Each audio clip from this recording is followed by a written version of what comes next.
Okay, so welcome to my review of the new rehashed Top Gear with Chris Evans and Matt LeBlanc. Firstly, I need to apologise for the fact that I'm wearing glasses. I don't need to wear glasses, but these again are because my hay fever, as you can probably see, look, my eyes are very red at the moment and they're starting to hurt and they're itching a lot. And putting these on mostly stops me getting my hands in. So yeah, there you go.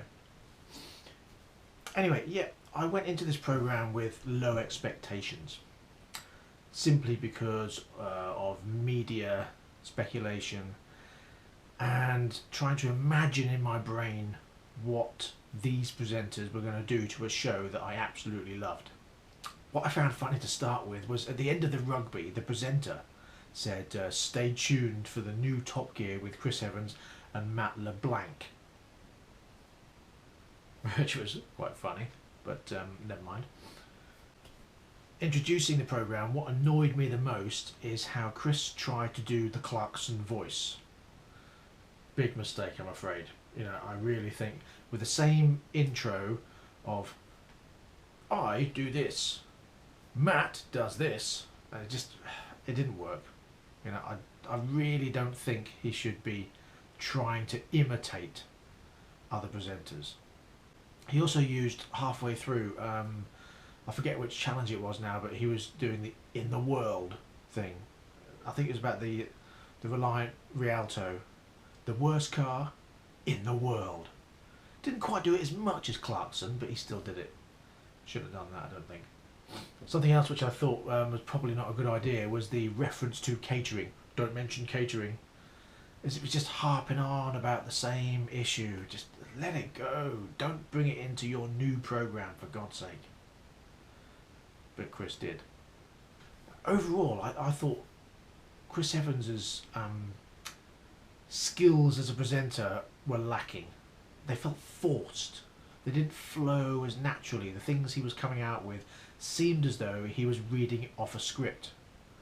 And it just didn't feel as natural as the previous Top Gear presenters did it.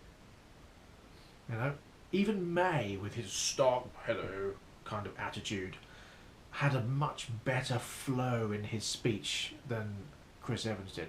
However, when you go back to the original piece that James May did on his Rolls Royce, that also felt a little bit scripted. But not as much as this. This felt worse, in my opinion. Now, the Viper versus the Vet.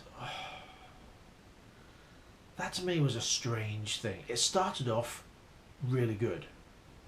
You know, the cars were nice. It was quite a good piece. Sabine versus Chris. But what was the point of strapping guns to it? In the old Top Gear, the only reason why they would have strapped guns to it would be to use them. But they didn't. No one actually took a shot at anybody. They just had this stupid little thing going round. They didn't actually do anything. You know, with the old Top Gear, they would have had an old Corvette or something blow up at the end. But they didn't. It just felt pointless. What was the point in having guns strapped to the side and missiles, make you think, oh, something exciting is going to happen, and then nothing? Bit of an anticlimax, really. It seemed just pretty pointless. Okay, Matt LeBlanc. I found him funny. He sort of added entertainment to the show. The only thing, a little bit, he was acting. You could see he was an actor. And some of the things he was doing seemed as though he was, again, reading from a script, but in a acting style, wasn't natural. And that... I could work with that, personally, because I did find him entertaining. And I laughed a lot at his segments, but it just felt a little bit scripted, and I don't know how much input he had on that. Something which grated on me was how they introduced the Stig. Why use the same way that the other presenters did? This is a new, reborn Top Gear. Stop stealing things from the old Top Gear. If you're going to use the Stig, use him in a different way. Introduce him in a different way. Not do the some say thing. You know, that was Clarkson's. Clarkson did the, some say, and he did it for 14 years. Or when they introduced doing that, even 10 years. Don't keep doing it. Bring in something new. Try something else. That seemed lazy to me, that bit. Now, the first challenge they did, the Robin Rialto, I thought, oh, this is going to be good. But it turned out to be really boring. They spent most of the time with him sitting on the back of a breakdown truck, waving at people who recognised him as Joey from Friends. And I just thought that was pointless.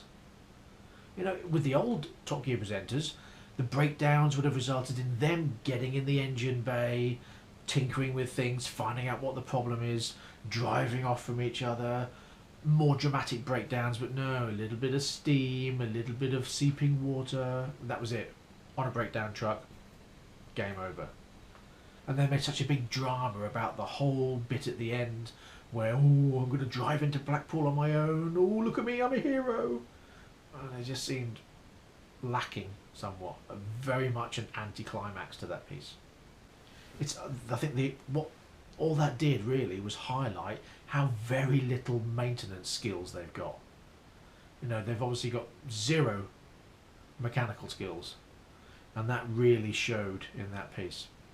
Now the stars in cars, I was getting a bit worried when they first introduced it. When Chris introduced the stars, not one, but two. I thought, oh, okay, alright, here we go, yeah, well they've done that with, you know, like Cameron Diaz and Tom Cruise and a couple of other people they introduced. But when they brought in the Mini and they did the Rallycross Challenge, I thought that was excellent, superb. Really enjoyed that. That was a very good move. A very big positive for Top Gear. We've seen a lot of programs on TV getting more and more dangerous with celebrities in, and they're doing more challenges. The Drive one they did was good, where they're doing the off-road things and they're trying to be a bit more edgy with what they're putting celebrities under, and I really enjoyed that. Obviously, you know, Jesse Heisenberg's lap was diabolical, and the beginning of that intro went on far too long. The way they got the people to introduce each other was pants. Utter crap. You know, it didn't work because they couldn't read what the auto cue was saying. It was obviously scripted and just a bit pathetic. You know, introducing each other, no, sorry, did not like that.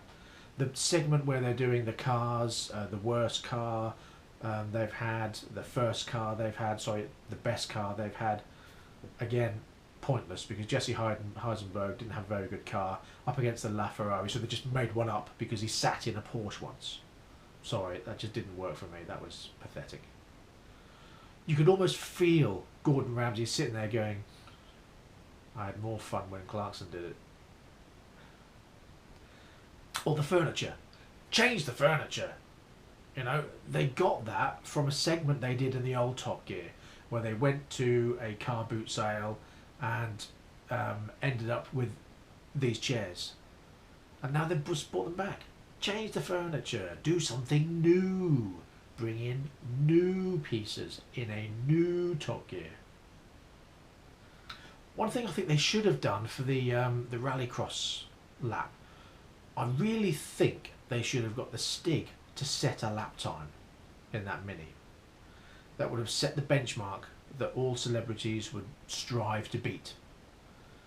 At the moment, obviously, he's done this lap and you think, okay, 1:56, great. However, I also thought that for the old one. You know, they had Clarkson do it very, very early on, but when they changed the car, none of the presenters did it and the Stig didn't do it. And I always thought the Stig should have set a lap time.